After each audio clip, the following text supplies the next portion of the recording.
Hello hello అందరికీ నమస్కారం అయ్యా. మాది కరెండి దుబ్బతండ. నాకు భర్త లేరు, ఇద్దరు కొడుకులు లేరు, అందరు జరిగిపోయారు. నాకు 3 ఎకరాలు నాటు పెడితే అంతా ఎండుకోపోయింది. ఇప్పుడు కేసీఆర్ సారు మంచిగా నీళ్ళు సెలవుతిచ్చిండు. ఇప్పుడు వచ్చిండు రేవంత్ రెడ్డి సారు వచ్చిండు. ఏది బోరు లేదు, ఏది లేదు, అన్ని ఎండుకోపోయింది. అందరికీ నమస్కారం సారు. అందరు ఎన్నుకోపోయింది. వచ్చిండు, ఏ చెత్తలేడు. మా దేశానికి అందరికి ముంచిండు. నాకు మాఫీ కూడా కాలే. 2 లక్షలు అప్పు తీసుకోపోయిన అప్పు కూడా అట్నే ఆగిపోయింది. రైతు బంధు కూడా పడలేదు సారు. పింఛన్ కూడా వస్తలేరు. నాకు 2 మనవరాలు, 2 కొడుకులు జరిగిపోయారు. ఎవరు లేరు. నా బాధ ఎవరు తట్టుకుంటలేరు సార్. బోరు ఉంటే ఎండుకోపోయింది, ఎవ్వరు లేరు.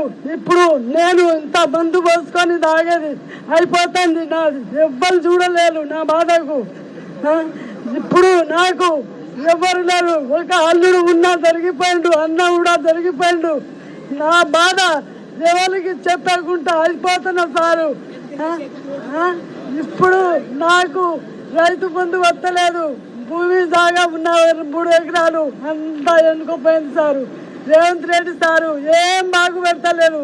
ఆ రేవంత్ రెడ్డికి డామ్ ఏం చెప్తలేడు సారు. మాకు ఏ పరిస్థితి కూడా అయితలేదు. ఎవరు గతిలేదు. నాకు ఏ బాధ కూడా నేను తట్టుకుంటలేను సారు. ఉన్న కోడలు దేశం పోయింది, పిల్లలు ఇడిచిపెట్టి వెళ్ళిపోయింది. 2 కోడలు పొలం కూడా ఆరిపోయింది. చూస్తే గొడ్లు గోదలు మంది తింటున్నాయి సారు. ఏం చెప్పలేదు సారు. సరే అమ్మా, మీరు ఒక